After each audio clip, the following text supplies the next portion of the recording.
Hey guys, welcome to testing time with North Power Emergency Generator Systems. My name is Cam. Just so you can see my face, I'm doing this with a small camera, so it's not as intricate as it will be one day. But right now, we just want to get down to the basics. So I have a Kohler 80 kilowatt generator.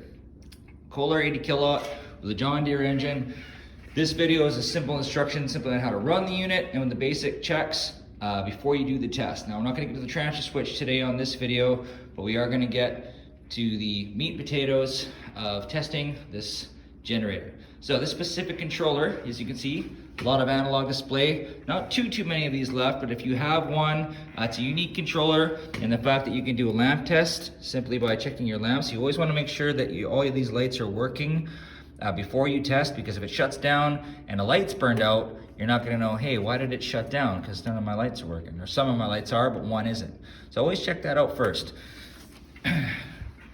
Main things to be concerned about are your oil, your dipstick before you test, your rad level. You always want to check your rad level. And this guy, it's up on the top here. As usual, radiators are always on the top when it comes to gen sets. You want to always make sure your battery charger is working. Here's your battery charger over here. Got a small little Schumacher tied in to a 27 series battery here. So again, before you come in, you want to inspect, visualize. You want to make sure there's no leaks. Check things like any fuel lines up in here where you have any little small lines or tubes or wires. For those of you that don't know what these are, you're just looking for anything where there's weeping. As you can see here, there's some weeping here on this generator here. We've got a small fuel leak, which we have to address. And then you have, of course, your air filter, which you don't really need to check too often. But again, battery charger is the big one. Block heater, you always want to check your block heater, make sure your block heater is warm. Sometimes your block heaters may look cylinder or round or black. Sometimes they'll be a frost plug type, they'll be the side of the engine. You should be able to find something. If you see a plug, usually there's a plug on the end of them and it's plugged into an outlet. Look for anything where you see black hoses, where they may be through the water system. If you're not sure, just look for a tank looking thing and feel if it's warm. And this guy is warm. And you can also feel the block is warm as well. So you know that, hey, my block heater should be working properly. Again, this is a quick inspection. This isn't to go into depth and detail of how these items work. It's simply to show you how to start and run this engine.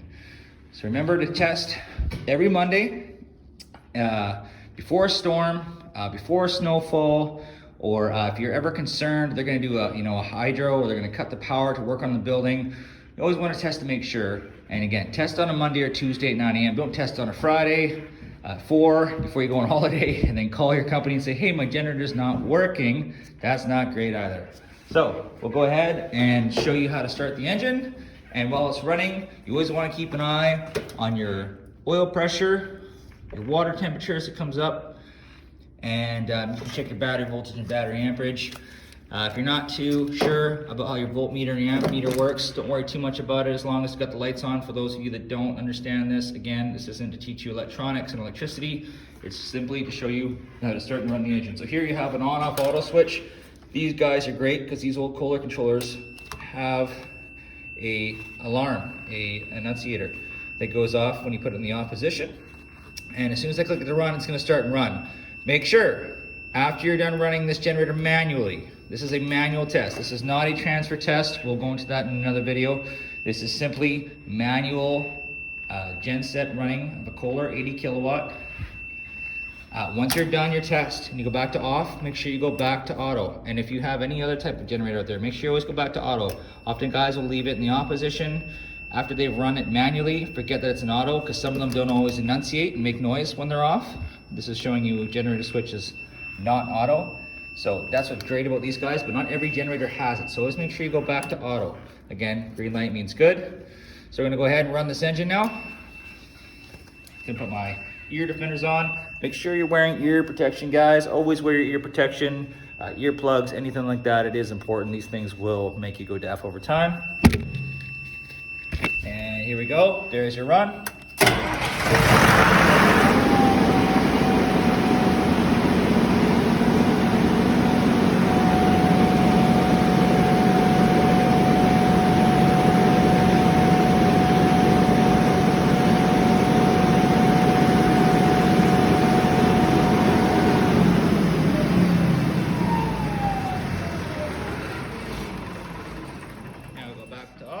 it back to auto. That's it, guys. It's a quick video on how to test your Kohler 80 kilowatt. If you guys are looking for any other specific to you videos on your controller, please send us an email at the on the link, the portal to the website, and we can find a video for you or an instruction manual. If we don't yet have a video, but we are working solely towards building videos for every generator set out there so that people can just simply understand the basics of how to test a generator. That's it, guys. Thanks for joining Cam. This is Testing Time with North Power. We'll see you soon.